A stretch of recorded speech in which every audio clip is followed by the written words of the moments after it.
I pledge allegiance to the flag of the United States of America and to the republic for which it stands, one nation, under God, indivisible, with liberty and justice for all.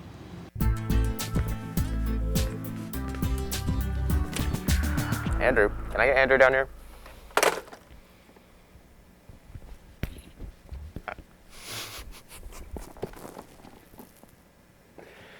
Good morning, Lake Brantley. Today is Tuesday, February 23rd, and I'm Jonathan. And I'm Andrew, and welcome to the morning show. Hey, sit back, relax, and enjoy these Black History videos.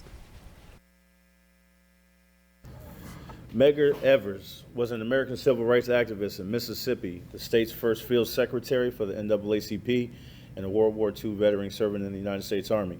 After graduating from college with a bachelor's in business administration, he worked to overturn segregation at the University of Mississippi after he was denied entry. Tragically, he was assassinated by a white supremacist in 1963, inspiring numerous civil rights protests which sprouted countless works of art, music, and film. Because of his veteran status, he was buried with full military honors at Arlington National Cemetery. Interesting facts about Medgar Evers. Medgar Evers was a World War II veteran who participated in the Normandy invasion. He was also, one of his first assignments as field secretary for the NAACP was investigating the tragic murder of teenager Emmett Till in Mississippi. Medgar Evers leaves a legacy as a civil rights leader. He fought to end the racial injustices he experienced growing up in the South and to provide for equal opportunity and education for all African Americans.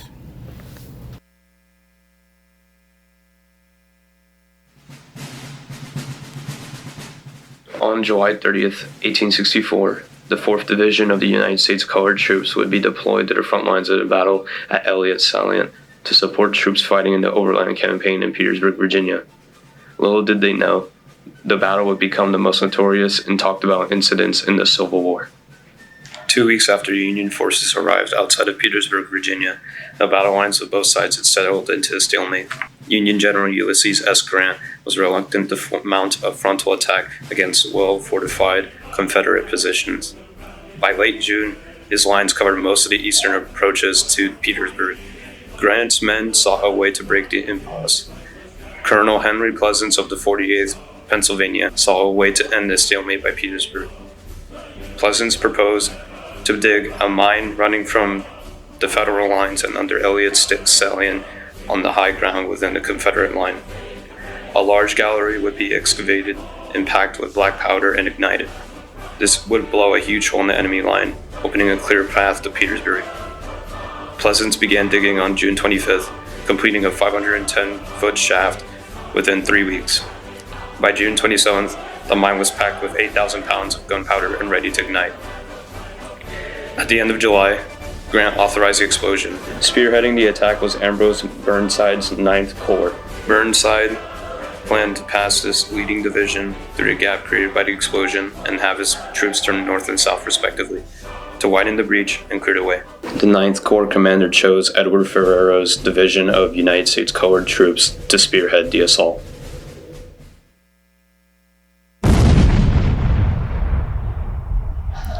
The mine exploded at 4:44 a.m. on July 30th, 1864.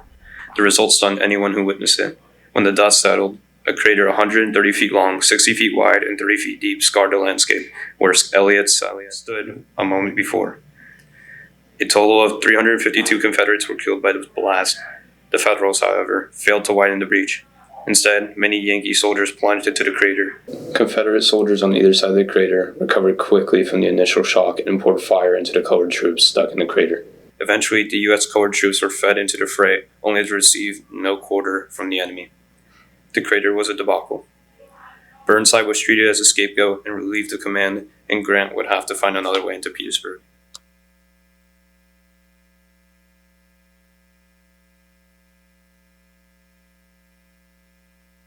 Wow, those were great. By the way, the Science Honor Society is having a spirit night at the Chipotle on 400 West State Road 436 on Wednesday the 24th. It will be from 5 p.m. to 9 p.m. Make sure you let them know that you are supporting the Lake Brantley Science Honor Society, and 1/3 of the proceeds will be donated. If you are ordering online for pickup, make sure to use the code 6QP3M8T. That's 6QP3M8T.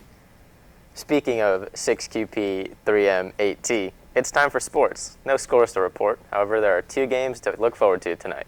That's right. The baseball team is playing Oviedo tonight, and the girls' tennis team takes on Lyman tonight as well. Good luck to both Patriot teams.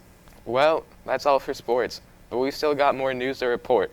Attention all NEHS members. The NEHS inductions have been rescheduled for next Thursday, March 4th, at 7 p.m. in the community room. The club will still have its regular meetings this Thursday in room 5207 and online. Make sure to have a good time. Jonathan, it's that time again. Time to close the show. Well, like my great-grandfather always said, keep it cool and chill out. Catch you on the flippity flop.